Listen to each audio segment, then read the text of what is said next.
Snowmobile Racing Hall of Fame on this beautiful afternoon. Plenty of sun. We've been blessed the last 3 years to have very good weather for this.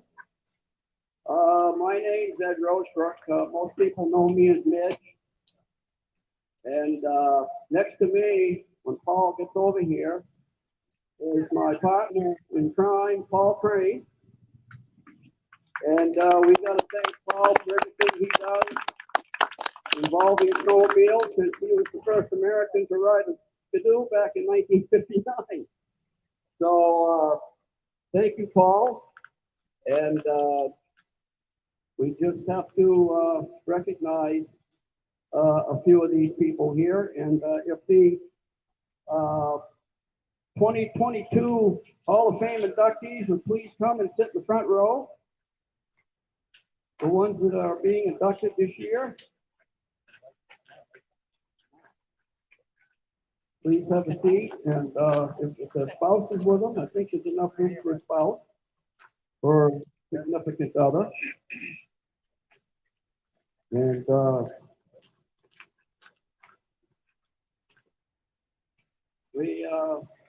always been a tradition, starting with our very first induction, and that is to thank those special people who have contributed much of their time to this endeavor. So my wife, Linda, she's my right arm. And so Paul's wife, Marilyn, who I think is in the museum. She does an awful lot to help out at this museum. And board member Greg Allen behind the camera.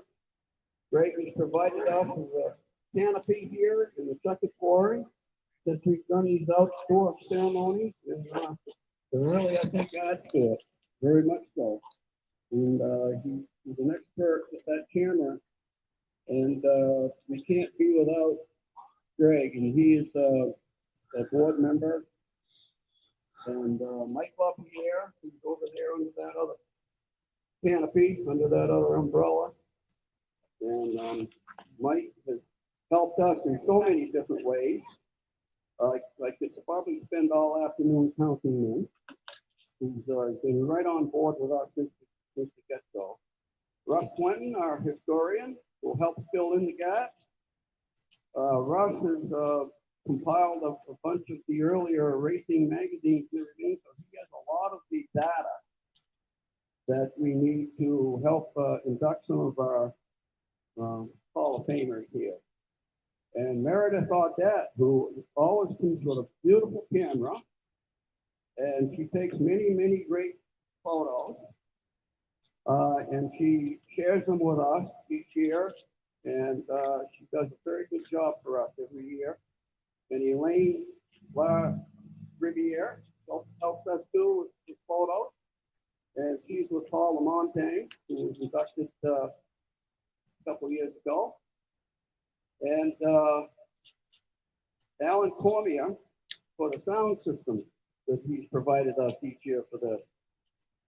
And last but not least, finally, a special thanks to our board member, Bruce Borovage, who even with a full plate of his own, has been nothing short of remarkable in searching for and compiling race records for future inductees. And I've talked with a few of the inductees, and Bruce calls them periodically to see how they're doing, to make sure they're going to be able to make it. He spent a lot of time with these inductees and to make sure that they would get their flights on time. And I got a lot of phone calls with Bruce, and it's just we can't be without Bruce Borovage. Please give also a warm hand to our Eastern Snowmobile Racing Board of Directors. They are Greg Allen, who I mentioned before, Shane Beatty, who isn't here today, and Bruce Borovage is also a board member, besides what else is Bob Martin, who's here today with us. Bob is a future inductee, one of the first to go on the wall back in 2017. And Ed Stab, who is not with us today, and Ed is on the board this year. So, and Bob Clark is over there, and he's a past board member, and he is one of the inductees. In fact, he's the first person to be inducted onto the wall in 2017, and he's over there. Yeah. So, this is Paul.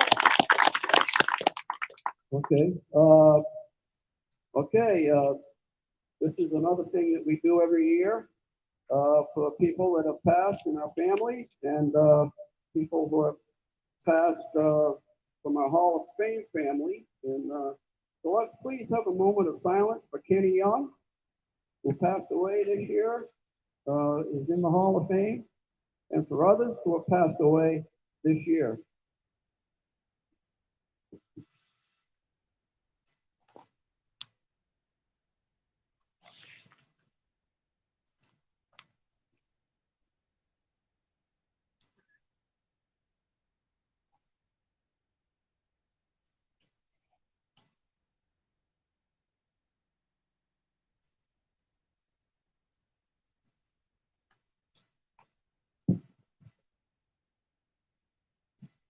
We have with us today many past members of the Hall of Fame.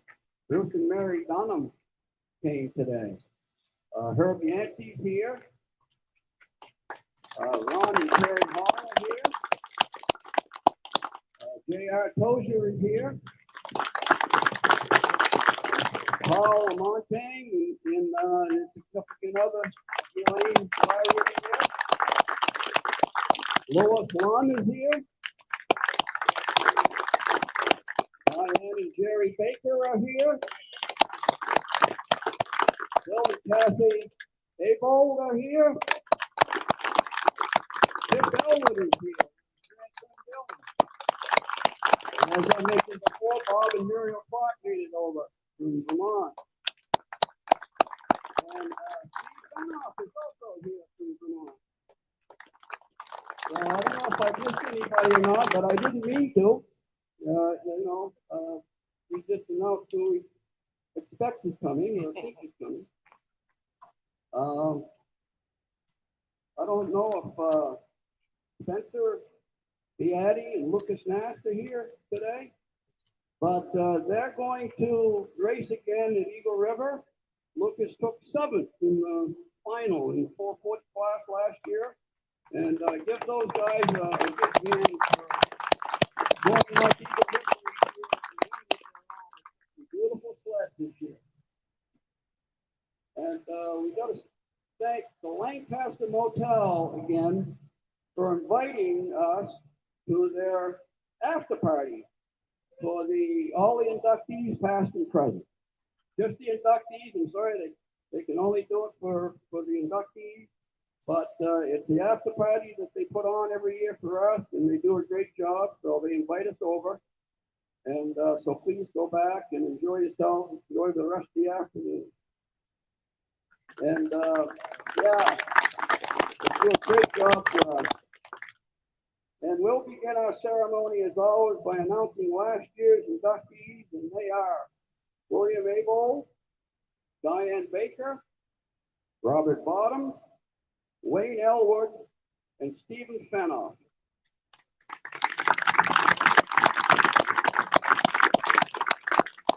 Now we'll begin our 2022 inductees in alphabetical order.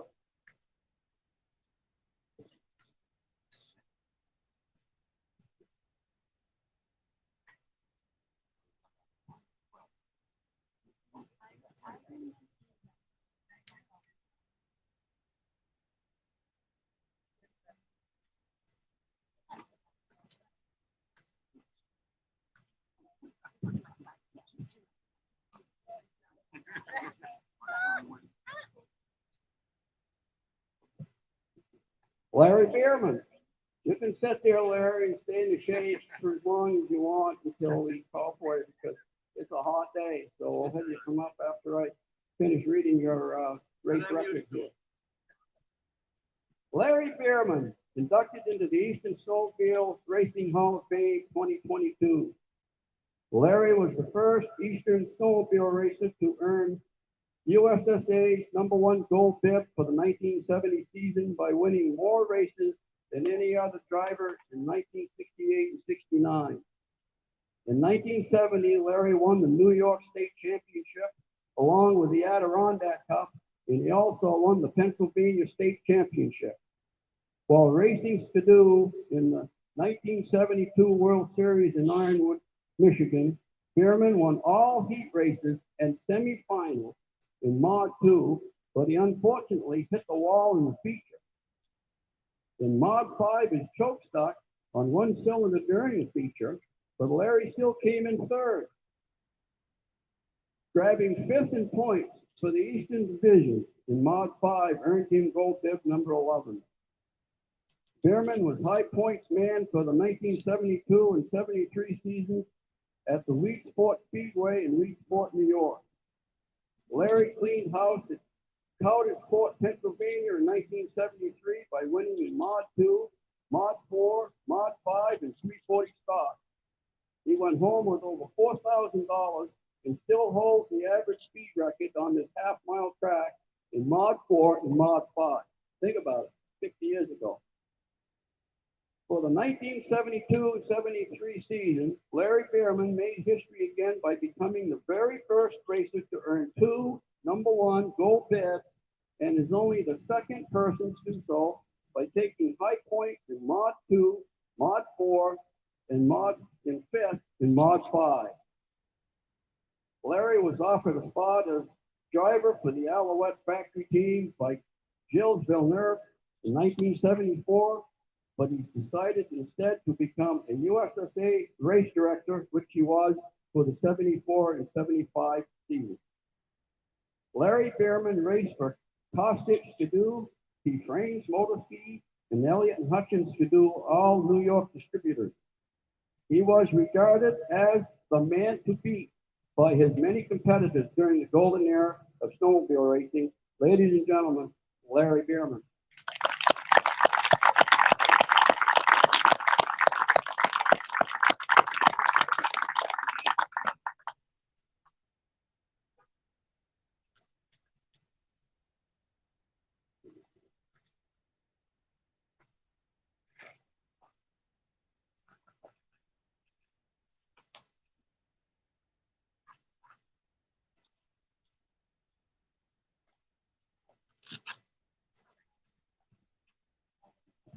Thank you for everybody that showed up and for those that couldn't make it.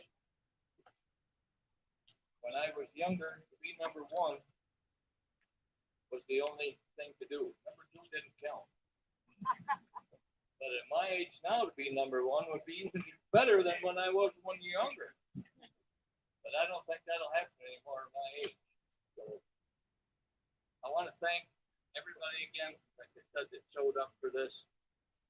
I want to thank Paul Crane for this beautiful museum and all the stuff he's got and the thought and the mind to put this together. I want to thank Edward Rosenbrook for starting the Hall of Fame, which would have never happened in the West, because they looked at us as cowboys, just falling off a horse. We rode the horse better than they did.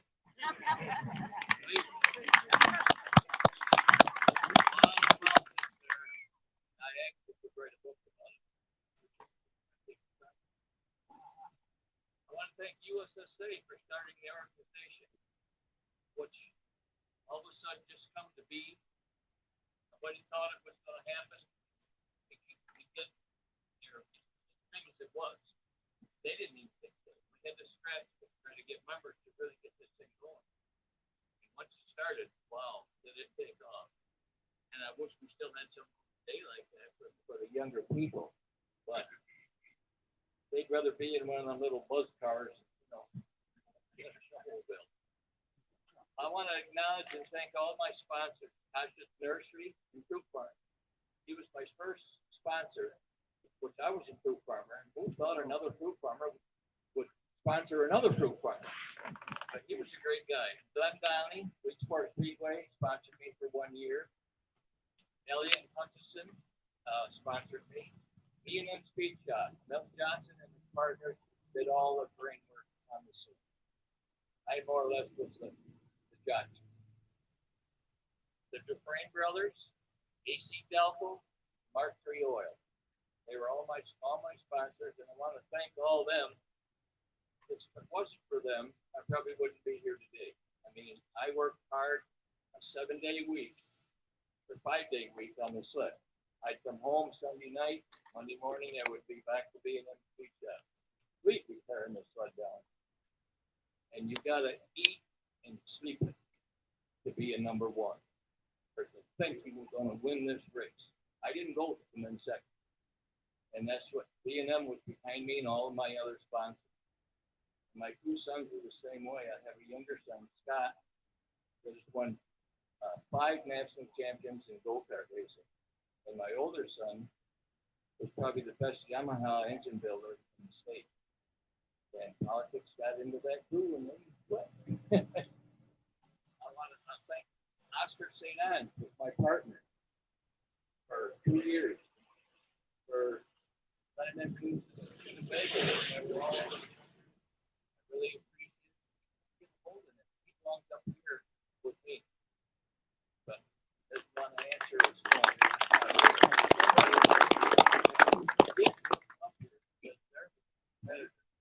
day one. He's a tremendous driver and a really good guy.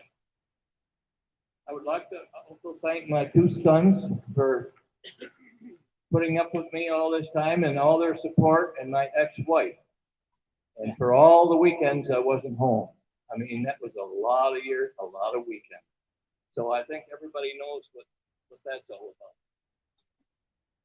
I want to thank everybody again for participating in the sport and for attending this Celebrity Hall of Fame. This really means more to me than anything.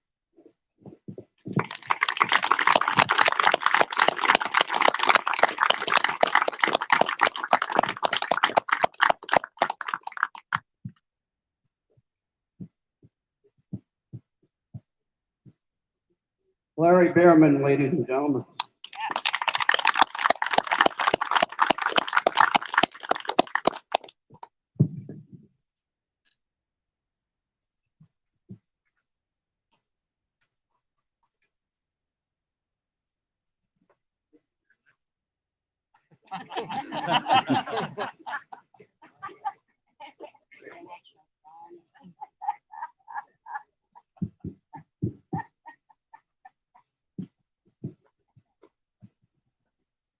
Our next recipient is Anthony Butch Consolini.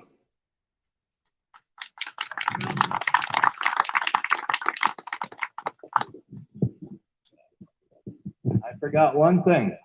If it wasn't for all the board members, this wouldn't happen, and their knowledge to put this together. So thanks a million for all the board members.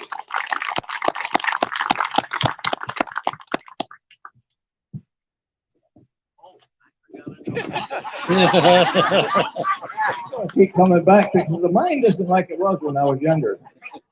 There's a guy here sitting in the audience. I call him the encyclopedia of racing. Everybody knows who he is, Bruce. And if it wasn't for him, I'd still be trying to find my way out of the Manchester airport. He got me here. Give Bruce a big applause. Thank you. Bruce, besides being an expert electrician, also was an airplane pilot. And so it was a joke between me and Bruce that he was just going to have to get down there and fly him up here. You know, and he says, well, I can do that. So we got him here. All right. This is Anthony Butch Consolini, inducted into the Eastern Snowmobile Racing Hall of Fame 2022. With much early success as an independent racer, Butch began racing in 1968 for the Tri-State Power Sled Team, a Skidoo distributor from Lee, Massachusetts. After making a name for himself in some of the smaller races around the state, Consolini's breakout moment came at the 1970 Massachusetts State Championship, where he took third in B Stock, first in Mod 1, and first in Mod 2, making him the overall winner for the prestigious Governor's Cup. Butch grabbed the first place win in Mod 1 at the 1970 High Chaparral races in East Jewett, New York, and kept up his winning ways by winning Mod 1 in both the oval and the cross country, tying him with Bob Martin for the most points at Laconia International in Loudon, New Hampshire. From 1970, he wound up third in points for the Eastern Division in USSA. In 1971, Butch was unbeaten in Mod 1 at Plainville, Connecticut. At West Springfield, Mass, Consolini led the way in Mod 1, grabbed the third in Mod 2. He took first place in Mod 1 and third in Mod 2 at Monticello, New York. With a second place finish in Mod 1 at Bangor, Maine, Butch continued his winning ways by garnering first place in Thompson, Connecticut. After a second place finish in Mod 1 at Barry, Vermont, Consolini tied with Timberland Machines team captain Bob Thornton for top points in Mod 1 in the Eastern Division of USSA with 78. And we know how Bob Thornton was. And to even tie the points for Bob Thornton back then was been a tough thing. Driving the new 295 and 340 three-cylinder Blizzard, Butch raced to 5 consecutive wins in Mod 1 at Canton, Connecticut.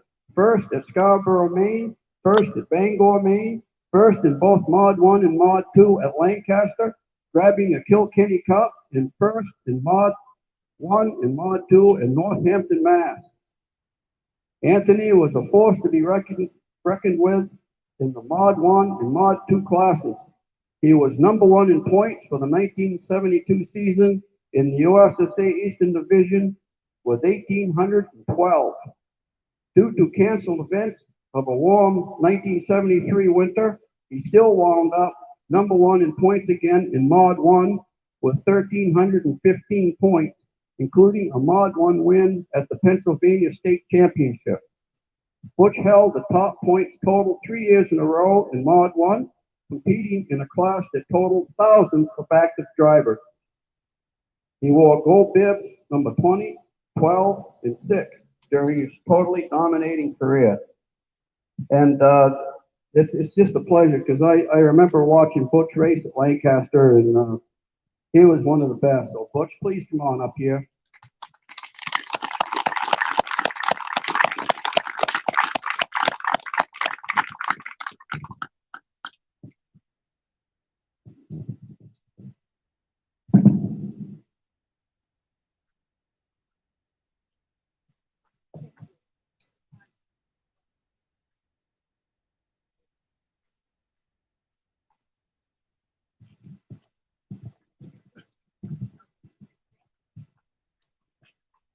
First, I want to thank everybody for coming. Second, for the committee that has even considered inducting me into this Hall of Fame, which to me is fantastic. And Mr. Crane for building and setup that I can't even believe you could do it. It's fantastic. Other than that, there are a lot of people that without them, I would have never gotten to where I was or am today. I first bought my first secondhand Ski-Doo from a moto ski dealer in our town named Dwight Ford. Unbeknown to me, he was a boat racer on the Hudson River. Him and I got quite a bond, and when he found out I wanted to try racing, I could not have had a better person to lean on. I ran a couple of times, worked on my sled. There's an inductee here that has worked on my sled. Ronnie, we met him and Bobby Herman. They did some work for me in the earlier days when I was first getting started. Without them, it wouldn't have happened.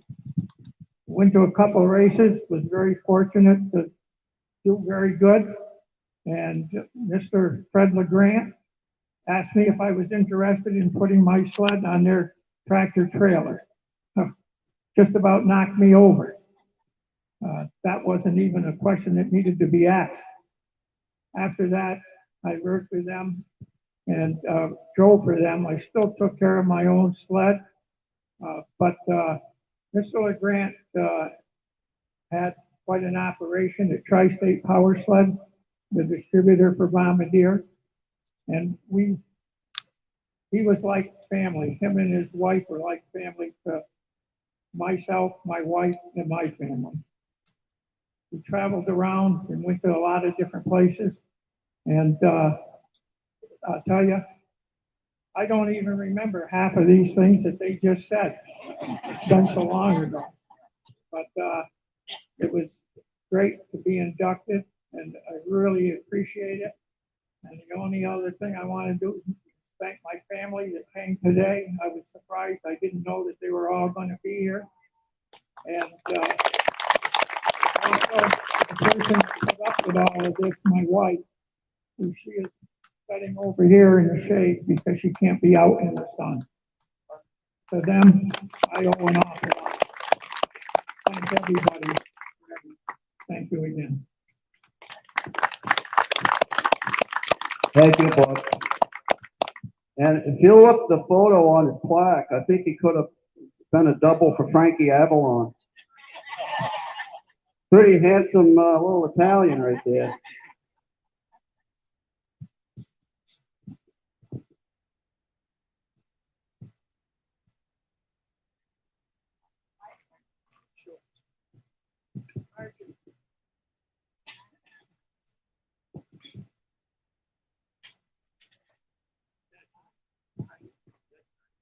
If it wasn't for the women, these guys wouldn't be racing.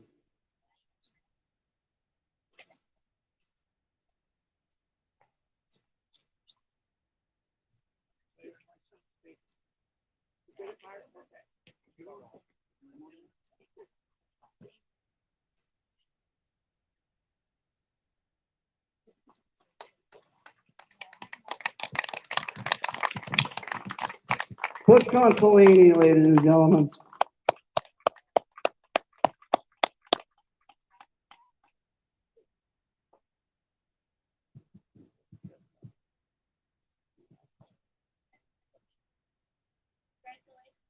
Our next inductee is Ronnie Wimett, racer promoter, inducted into the Eastern Snowmobile Racing Hall of Fame 2022. Ronnie Wimett owns one of the nation's oldest snowmobile dealerships, established in 1965 with Motorski, and he won the very first Adirondack Cup in 1966 on this famous brand. As a new Skidoo dealer while racing out west for Tri-State Distributors in 1968, it was here that Ron was introduced to a prototype of a Yamaha snowmobile. Yamaha invited him to try two of their prototypes on snow back in Massachusetts. However, after he gave them a failing grade for very poor snow flotation, Ron was then commissioned by Yamaha to use his parent company, H&R Machine, to redesign the problem. His store became the first Yamaha snowmobile dealership in New England in 1969. Ronnie grabbed second in Stock C, second in Mod 2, first in Mod 3, and second in Mod 4 at the Berkshire Hills Championship in Pittsfield, Mass, and won Stock D at the Massachusetts State Championship in 1969. Now racing for the Yamaha factory team during the 1970-71 season, Ronnie took a first place trophy in Mod 5 at Scarborough, Maine, second place finishes in both Mod 3 and Mod 4 at the Eagle River World Championship. He also won the 440B main event at the West Yellowstone Roundup. During the 1971-72 season, Ron won Mod 1 at West Yellowstone, took another first in Mod 5 at Scarborough, Maine. Ronnie's racing skills and mechanical expertise provided him with many first and second place finishes during the 1973 to 1975 seasons, earning him a number 6 gold bib in professional snowmobile racing. He took 2 seasons off to work at H&R Machine, making pipes for the Brutans, the snowmobile company, as well as many parts for several top racing teams.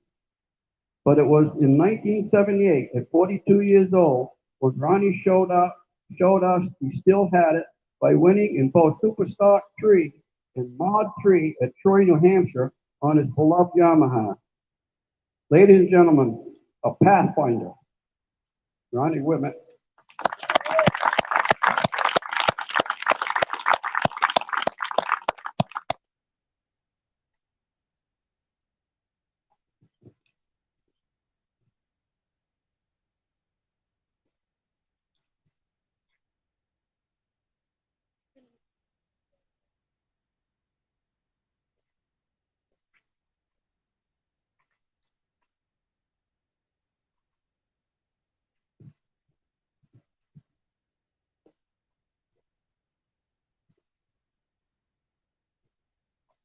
like to summons the guy that got up here first and spoke.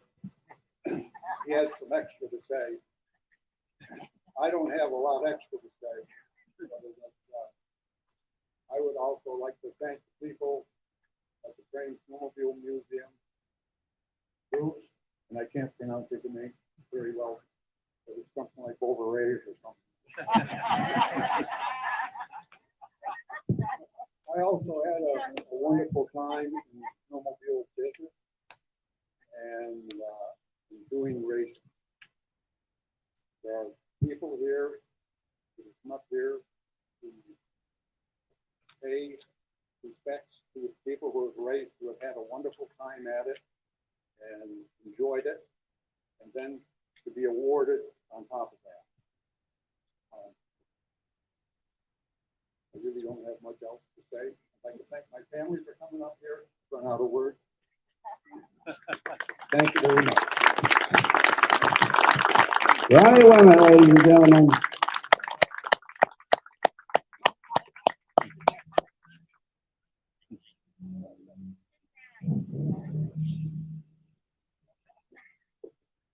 Our next inductee is James Soul, inducted into the Eastern Snowmobile Racing Hall of Fame 2022. Jim first began racking up wins in 1967, racing snow jets for a local Pennsylvania dealer, who then offered him a ride on a 650 Snowjet Honker at a race in Orchard Park, New York. He was leading the race when he fell off. Gathering himself up, young Soul jumped back on, caught the pack, and won the race.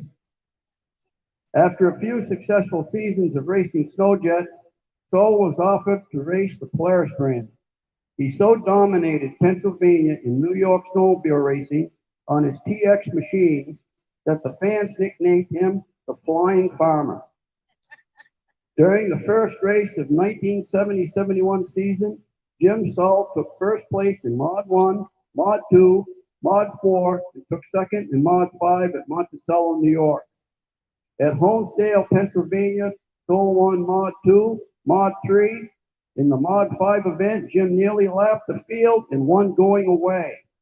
He won every race he entered at Corey, Pennsylvania, taking first in Mod 1, Mod 2, Mod 4, and Mod 5.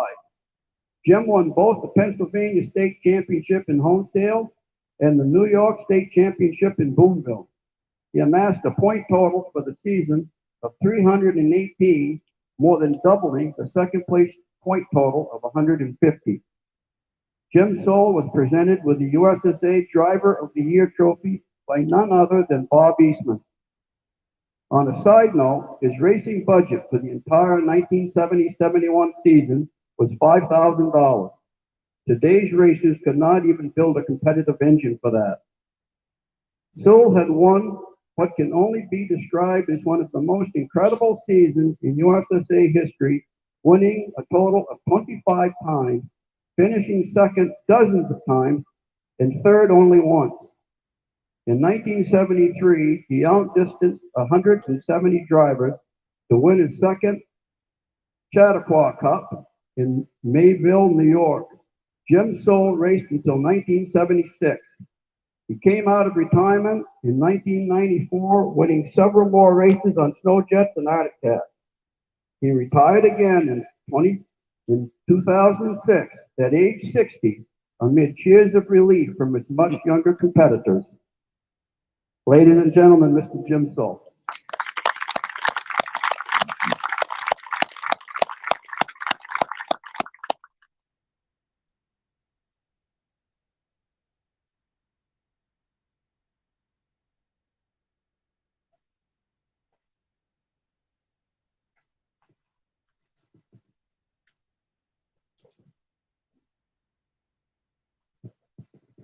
I'd like to thank the Eastern Snowmobile Hall of Fame for inviting me up and inducting me. I'd also like to thank my family and my other half, Claudia. She came with us and she set this up for me last night. They surprised me by when I pulled into the restaurant, my daughter and my son-in-law showed up there. So they kind of surprised me. Took my cousin along with us. We picked him up in Buffalo and brought him up to go with us to the induction. I'd like to thank Dick Kennedy, my friend of 60 years. He went to most every race I went to. Helped me work on sleds all weekend. Didn't get a whole lot of credit, but that was my friend, and he's still my friend.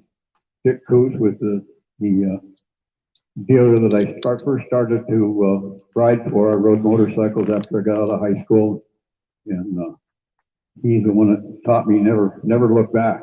I raced him a couple times. He was very good, and I seemed like I was a little better, and I really caught heck from him because we were racing scrambles, and I turned around and I looked back, and I went.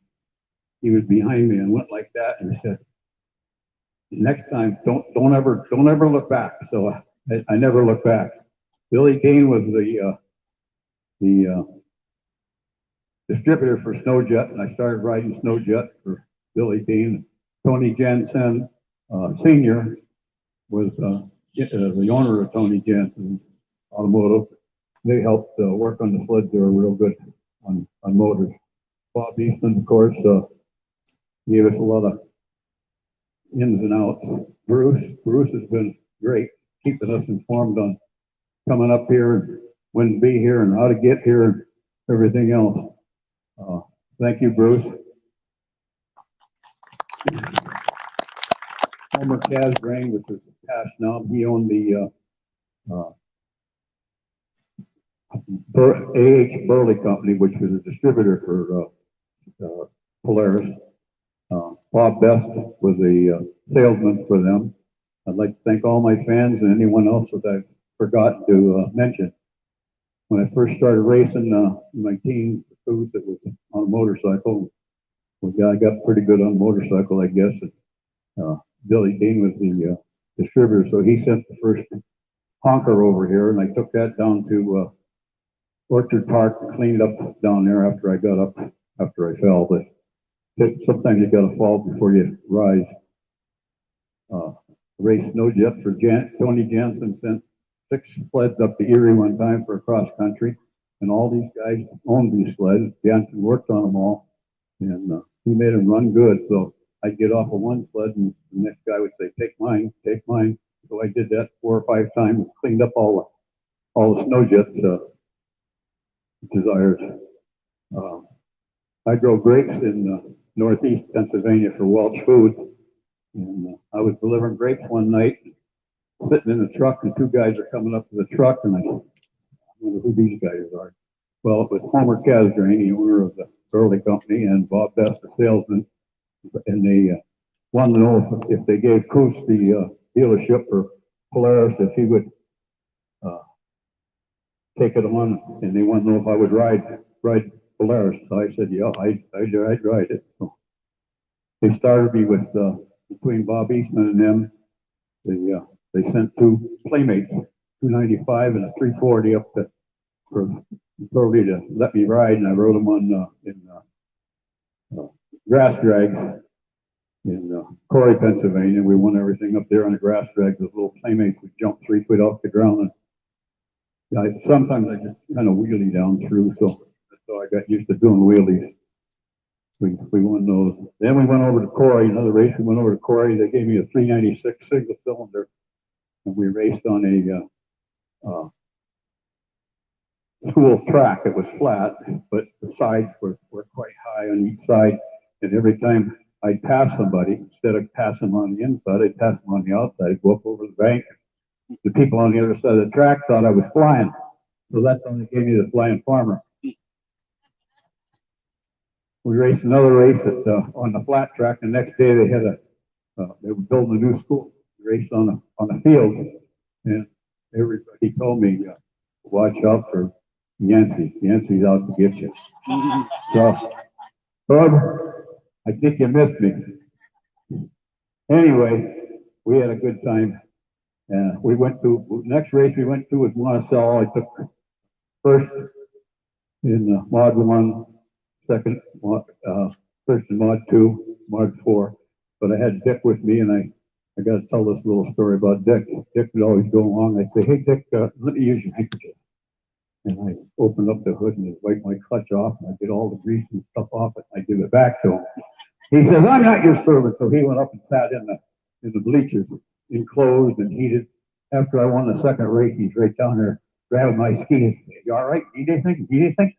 And so we had car trouble on the way down to Monticello, but I ended up a good day. We didn't have any lights on the car, and it was snowing, so we had one guy on the left side with a flashlight, one guy on the right side with a flashlight. We made it to the race. On the way back, we made it as far as Binghamton. I had a flat tire, so I'd only made won $3,000 that weekend. They wanted to eat, so I said, "Well, we'll go to the gas station here and see if we can find a used tire." We got a used tire, got that on the car, so I took them over to McDonald's across the street, and I gave each a cheeseburger and a small fry, so we headed home. But when I got home, I bought my grandmother a brand new car, a brand new Ford Torino. Then we went on up to Boonville and won the Andronic Cup up there, beating all the factory sleds. I think the reason for beating the sleds is when we had motorcycles, we used to put bolts through the tires, and we could lay the bikes right down. They had too much traction, much grip that you could lay the bike down, touch the handlebar. So I figured I'd do that with a sled. So I did that with a sled. I put a three-cornered plow on. I think it was before we had carbide, before we had studs. But it was an icy track that day, and it was, I didn't have any problem staying in front of them. I did run the Winnipeg to St. Paul one year. It was 52 below zero when we got there. The chill factor made it about 150 below zero, and it was cold. I actually took towels out of the motel where I went. We had to get up 4 o'clock was the start line. I'd take towels and stuff them in my pants to keep warm. I had a stocking mask on, cloth one. I had a leather one over the top of that. I had a helmet with a full shield. And if you went like this, your lips would freeze together. So that was my thing at Winnipeg. I had the experience, but didn't go along. I mashed the sled up, blew the motor up. Of course, I was running pretty good. I should have made a right, I made a left, and I stuck the motor. Who's right behind me comes running in here a couple minutes later is Bob Easton. Well, he placed that day. I didn't. I had to come home. So that was my Winnipeg to St. Paul. 2 years ago, we had Mike Kemper wrote an article in the Vintage Snowmobile magazine, and he wanted me to come to Weedsport to a vintage show, and Claudia and I were walking through the pits, and this young man comes up to me. He said, "Are you Jim Saul?" And I said, "Well, I could be." And he said, "I've been holding this ticket. This he was hoping to get me to sign a program, and he'd been holding it since he was 8 years old. Wow. It was 1971 ticket. So I signed that, and that gave me a great feeling. In closing, I want to thank everybody again. Thank everybody for coming out today. I'd like to thank the board for nominating me and inducting me, and hope everybody has a good day. Thank you.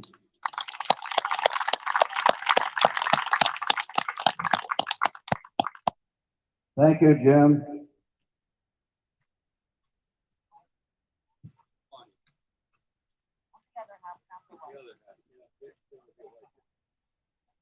I go too fast.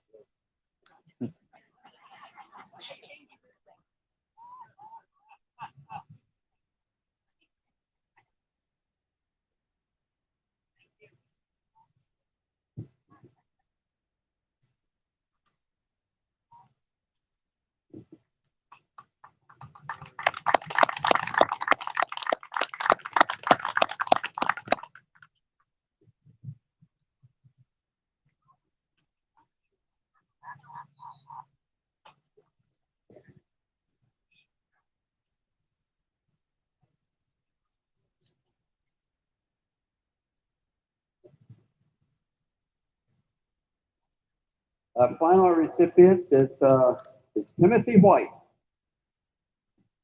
inducted into the Eastern Snowmobile Racing Hall of Fame 2022.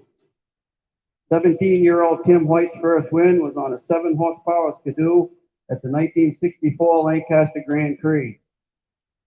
During the 1964-65 season, he began racing for the oldest snowmobile racing team in the history of the sport, the Lancaster Snowdrifters.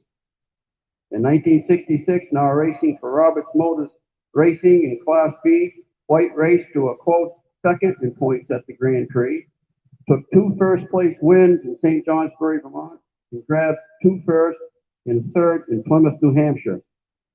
Tim took a 1st, 3rd, and 4th in Class A to win the 1968 Vermont State Championship in St. Johnsbury, Vermont. White was the first snowmobile racer in history to capture both the Kawartha Cup and the Bourbon Cup in the same year at the 1968 Laconia International against Team Ardic's best driver. He raced his Class 1 250 Skidoo, 250cc Skidoo, to win 2 more big trophies at one race by winning both the Paul Bunyan Open and the Maine Governor's Cup at Bangor, Maine in 1969, racing a Cassidy-built 1965 Rotax engine against others with much larger displacement engines, as well as the Skidoo factory team. Tim began racing for Timberland Machines' Big T Skidoo team in 1970, scoring first-place wins at the Balsam in Dixville, Notch, New Hampshire, and Berlin, New Hampshire. Timothy Gary White left the sport. He so dominated in 1971 after a horrific, unavoidable accident at the Lancaster Grand Prix when another driver fell off his sled directly in White's path, severely injuring his fellow competitor. He continued racing for the remainder of the season, but the effects of that one trying event was just too much, and he retired at season's end, taking along with it his amazing driving skills, which produced some of the finest, most memorable moments in the rich history of this great sport.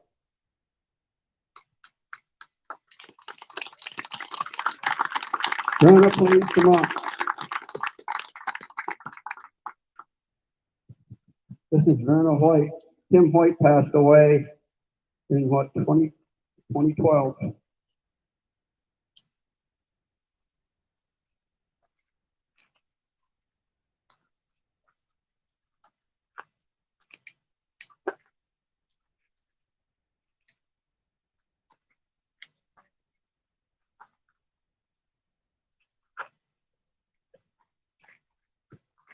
I gotta say one thing too, Tim was a great friend of ours. I grew up with Tim, John.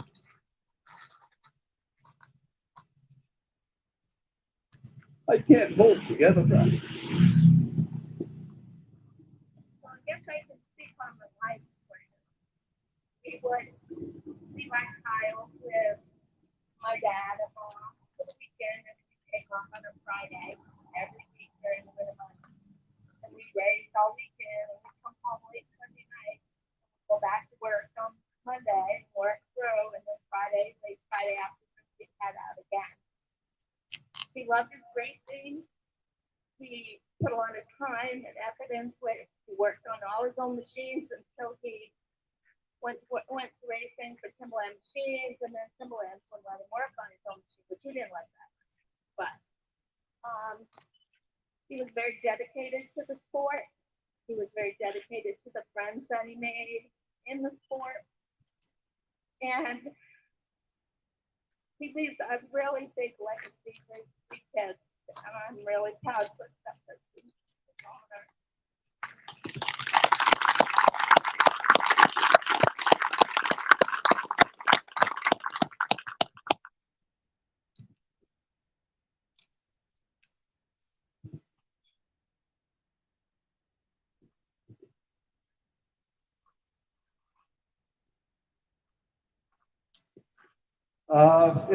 If everybody would maybe stay outside here for a few minutes while Grace gets the camera set up inside. We're going to drop the the curtain on the new induction on the wall there. And Mike up here is going in. We got to talk And, about the Mike DVDs. wants to say a few things too. He Yeah. and I have been working on a DVD over there, and it's on my wife's table, at the T-shirt table. And this DVD is it's a, what did you call it? It's a time capsule. It was an 8mm film of the 1971 Grand Prix, and it's like, if you're interested in looking at how it was back in the early 70s, if you're interested in how the sleds looked when they were brand spanking new, if you want to see a brand spanking new King Cat 4-cylinder, if you want to see a brand spanking new TX 650 and 800, if you want to see brand new Blizzards, brand new snow jets, when they were only a couple of months old, you got to get this DVD. And at the end of the DVD, we have a small segment of the Malone World Series over in New York in 1973. And there's so many people on these DVDs that we now miss. There's Bob Horton on there. Bob Eastman is on there. My uncle Dick Monahan, who owns the golf station here in town, is there. My aunt Edna's there. I'm on it. Cal Reynolds is in it. There's a lot of people that we watched back when we were kids. And if you want a piece of history, pick up a DVD over there. Mike did a great job compiling it and editing it. And he slowed, you know how 8mm is. It's like watching the Keystone Cops out of 1920 flickers. And so he slowed it up so that you can actually see the sleds as they fly by. You can see the numbers. You can actually see some of the drivers. And so I urge anybody, and this is for the Hall of Fame. This is going towards the Hall of Fame, the museum, and Vintage Lovers Snowmobile, who met the podcast that Mike has. Yeah. It's helping out 3 different venues by buying this DVD. So, and you got something, you got a piece of history there. Anything you want to add, Mike? Sure, yes, there's almost 2.5 hours worth of content on this DVD. And what we did is anytime we saw someone that we recognized, we would freeze it. We would talk about that person, any history, we could remember. There's a lot of history on there. Any exciting moments on the track, we would try to slow down for some slow-mos. Like I said, it's almost 2.5 hours worth of content, a time capsule from the early 70s. And like you said, the profits are divided 3 ways between the Hall of Fame, Train Snowmobile Museum, and my Vintage Snowmobile podcast that I do every week. Also, for people who are viewing, we've been live streaming over here. Anyone watching on the live stream, you can also order one by mail. There are details in the description. But the post office gets a cut as well. So it's an extra $5 to ship that to your home. But yeah, if you're here, $15, the DVD is yours, and you're supporting all of the 3 things that we talked about. And thank you in advance for your support on that. 15, I was getting 20. Okay, well, we owe $5 to people that pay 20. Larry Behrman has got another thing he wants to say. The mind is finally starting to work a little bit. I think there's one thing that every guy has forgot to say in all these ceremonies from day one until right now. I want to thank all the diehards that showed up every weekend hoping that would be their day of glory. And I want a big hand for them, because if it wasn't for them, none of us would be here. Thank God. Now, Larry came up and wanted to know if you're looking. I want to say one more thing. You know what?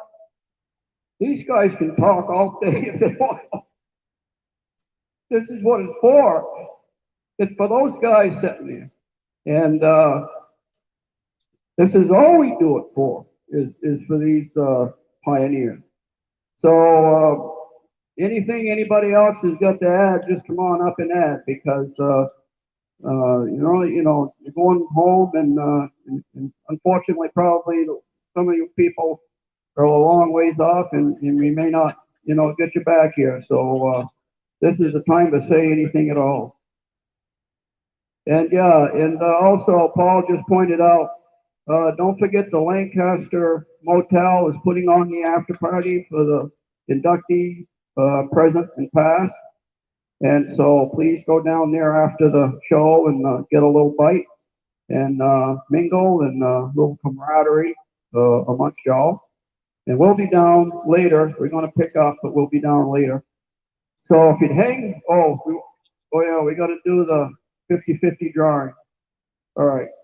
Oh yeah, and Mike just hit me with we've got a 6 DVD set. If anybody's interested in watching all of our inductions, this is the 6th induction that we did. We've got DVDs on all of them. So the people that you see on the wall in there, if you want to watch them as they get their plaques and watch the speeches that they made and stuff, some of these guys, get the DVDs because it's all on there. Every single induction has been recorded. So we have a 6 DVD set. How much is that, Mike? Okay, $60 plus $5 to ship, but it's a piece of history. Yeah, and Mike has got bonus videos where he talked to the inductees. He had interviews with all of them, and you know, after you get away from the camera, sometimes there's a lot of information that these guys didn't remember to say that they say on these little interviews that Mike does after, and you can learn a lot from the history of this sport by getting these DVDs. And that one was the Grand Prix in the Malone race. So please feel free to go over and pick those up. Anything you want to say, Mike? Yeah, one other comment about the 6 DVD set. Episode 6 is being recorded as we speak by our friend Greg over here. So it's going to take me a little while to edit that. We're taking pre-orders is what we're doing. So if you do a pre-order today, my promise to you is to get it out to you by Halloween, to have it edited and finished, the whole 6 DVD set with all of the inductions, plus interviews and other bonus footage. A lot of information on there. And we thank you in advance for your support on that. The other thing I would add on that is the profits that we're making from the 6 DVD set as well as the other discs are being divided 3 ways between Crane's Snowmobile Museum, the Hall of Fame, and the Vintage Snowmobile podcast that I do. And we thank you in advance.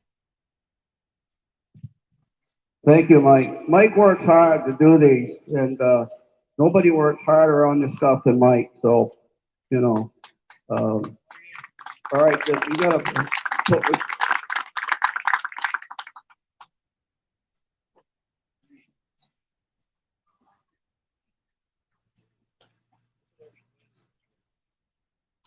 All right, winning ticket is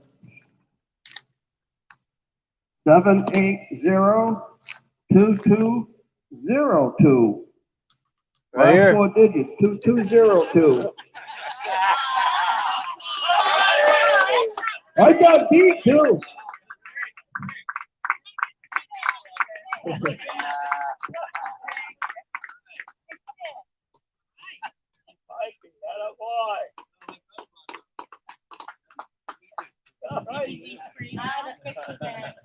My friend Bruce Boulevard and a fellow board member wants to say a few words. I'd like to thank everybody for showing up today and making this a big success again, 6 years in a row. And take a moment to thank the backbone behind this organization, Paul Crane and Minge Broker. Let's have a hand for them.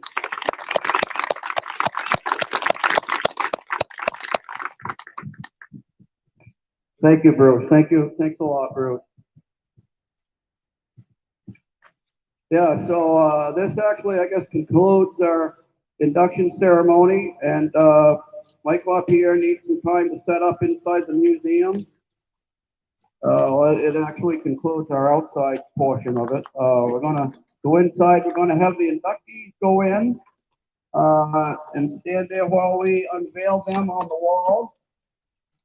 Their families, please come in and watch this. And then if you want to have photos taken in front of your plaques and things like that, stay as long as you need.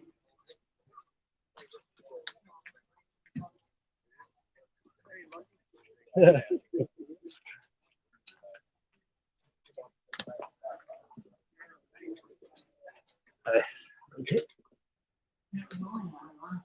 No, pero saca un poco.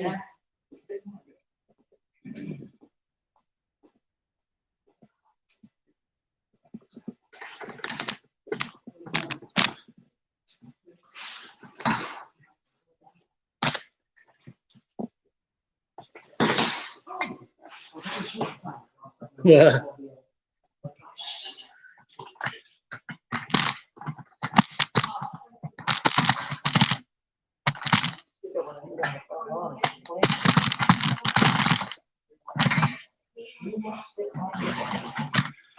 Okay. So let me just get situated here. We're going to have the unveiling. Oh, I'm sorry, I'm just talking to the camera. We're live on Facebook and YouTube.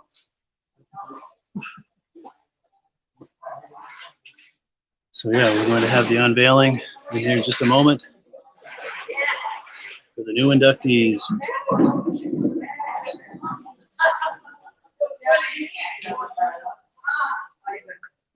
And thank you, Lacey, so much. Thank you so much for that, Lacey. We appreciate it.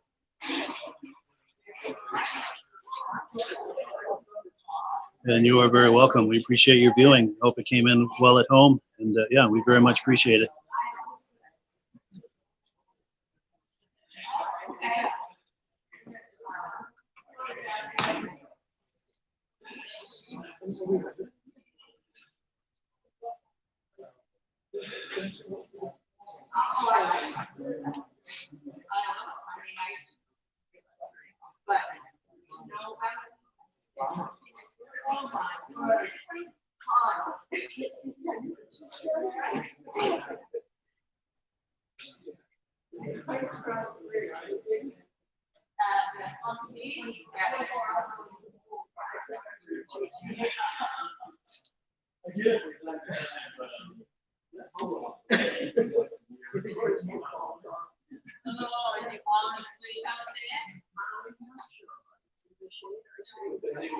So while we're waiting, we'll take a quick look at all of the snowmobiles here in the museum, Crane Snowmobile Museum, 172 Main Street, Lancaster, New Hampshire. If you're ever in the area, come on by. It is by appointment only, so you want to call in advance. If you see you're going to be coming through Lancaster, call in advance, make arrangements to come in and check out the museum. It is very much worth a look. And if you're able to hang with us here just a few minutes, we're going to have the unveiling of the new for the new inductees.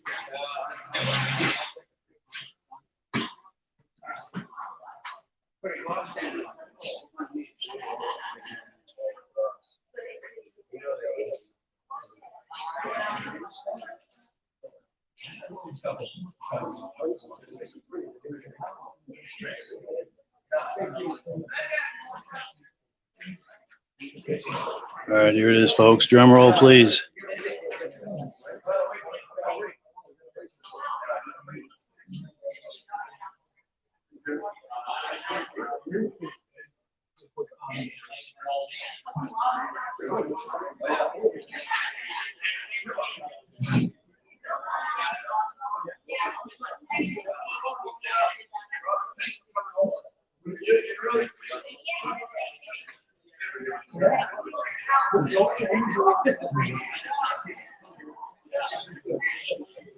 Yes.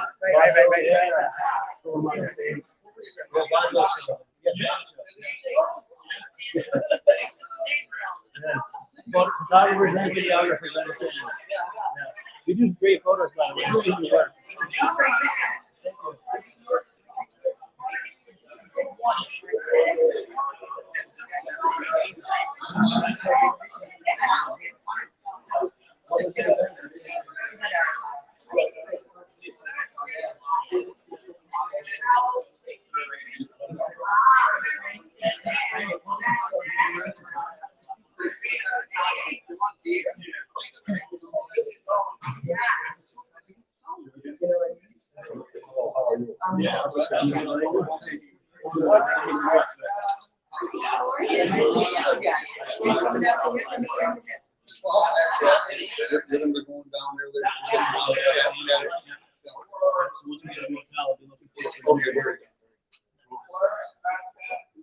actually, if you want to get in front of the camera now, we can do a quick interview. If you want to make a few quick comments about, just, you know, my name is Ronnie Lamette. I was just inducted, and just thoughts you have about being inducted, the Hall of Fame, any memories that you have.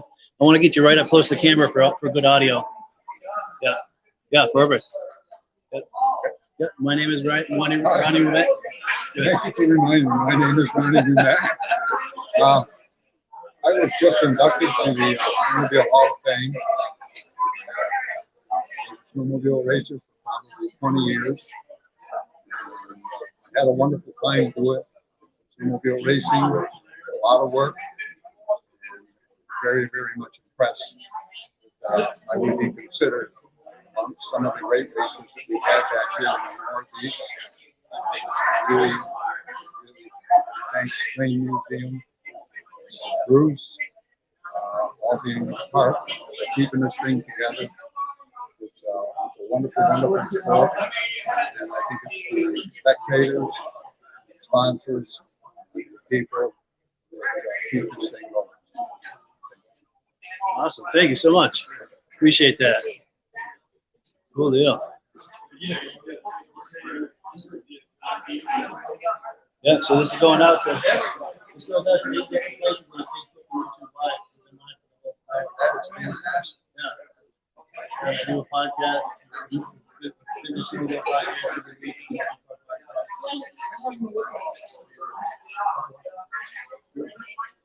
So, is it okay if I believe so. Yeah, I don't think so. Anyone who's inducted and whoever's with that. You know what I'm saying? Yeah.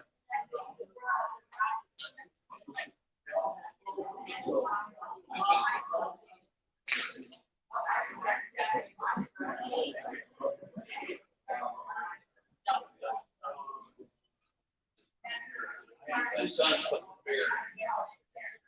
My wife said, this is, you gotta go.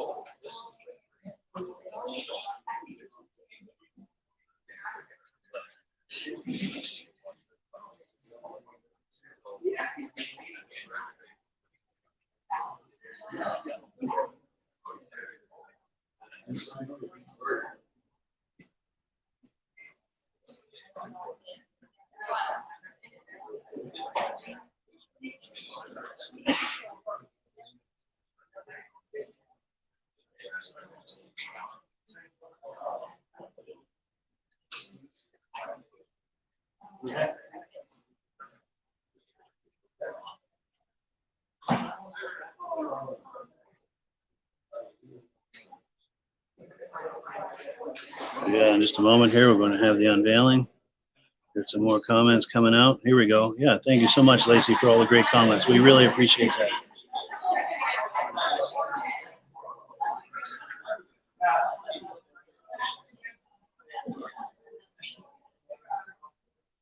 Yeah, we're very happy, Lacey, that you're able to view that in real live and in real time while he was being inducted. It was a great time here if you were in person, and we're glad that you were able to enjoy that in your home.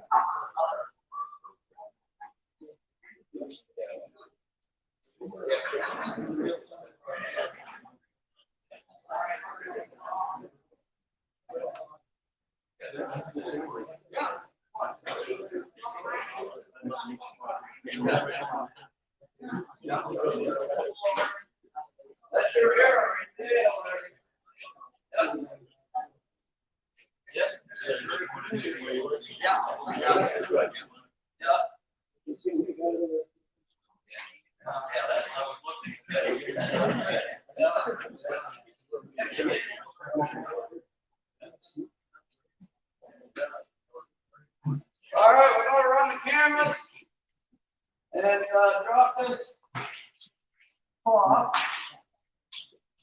And count to 3. Drum roll, please. All right, 1, 2, 3.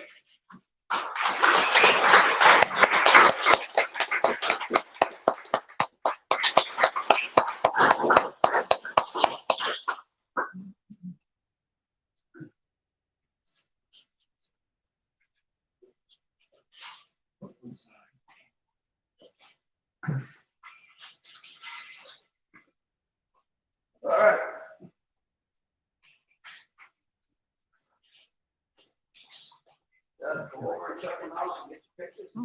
There'll be a lot of people making comments in here. That's all right.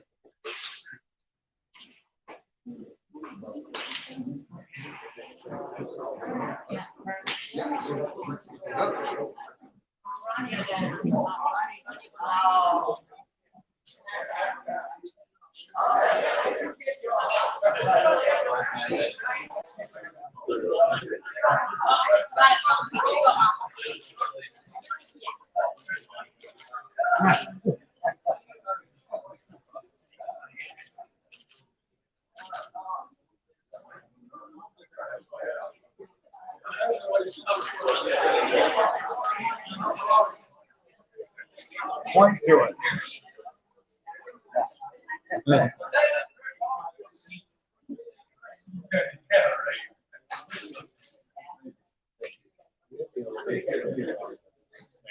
Oh, I know.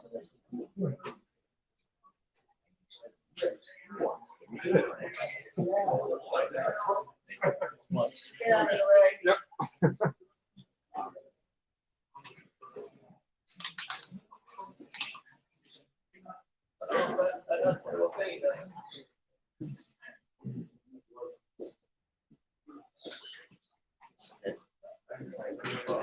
Yeah, all right, got it in the car. Oh, yeah, I forgot.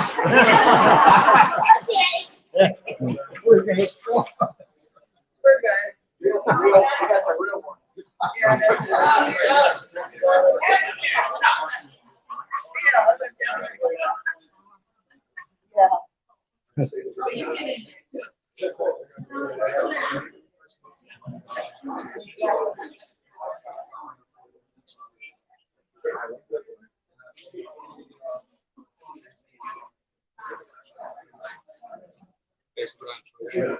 Good, nothing is very good. Yeah, be sure and check it out on Facebook.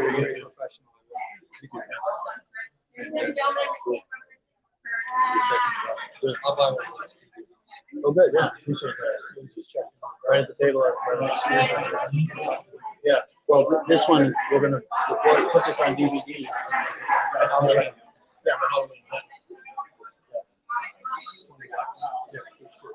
yeah, well, well, no, that's 65 for the 60 DVD set. It's the other one is 15, the 8mm time capsule project. You can order single, yeah. You email me. My business card. You find it, if you search for this on the Facebook, if you message that page, that's me that sees that. Cool. Yeah.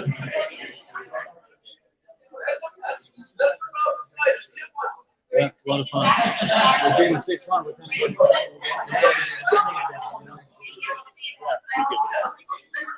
And if you get on that Facebook page, this is where this live stream is.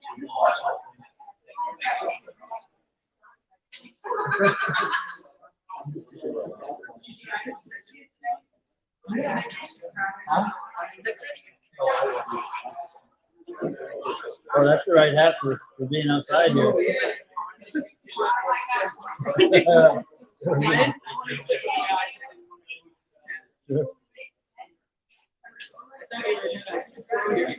Yeah. If you could hear the swears that were going on in my head. Really?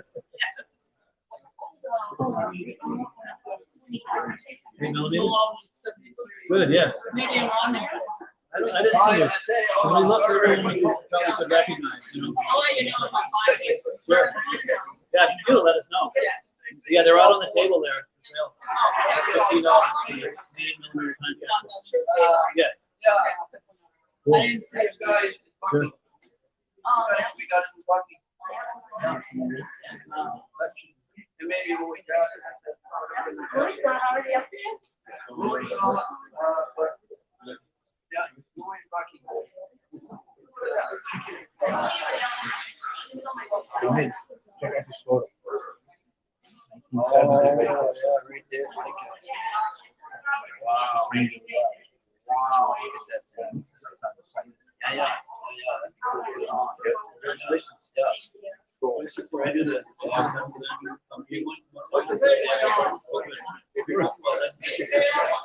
I couldn't hold together the camera. I was too close to the camera.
Hey, bud.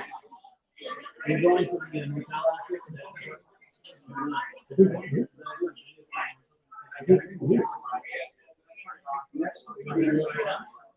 You want to stand in front of the camera? Just like the minute you're coming on my name.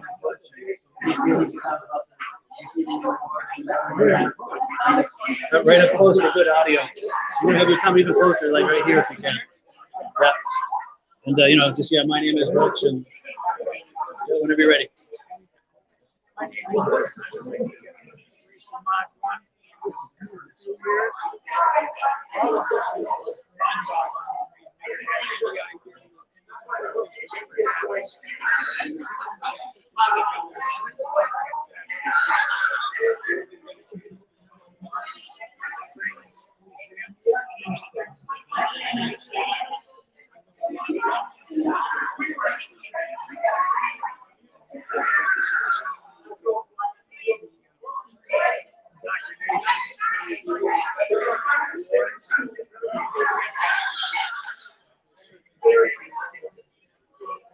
Perfect. Yeah, thank you so much. Congratulations. That was great.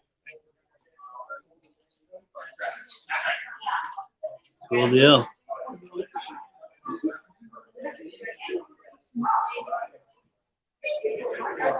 Yeah, nice to meet you.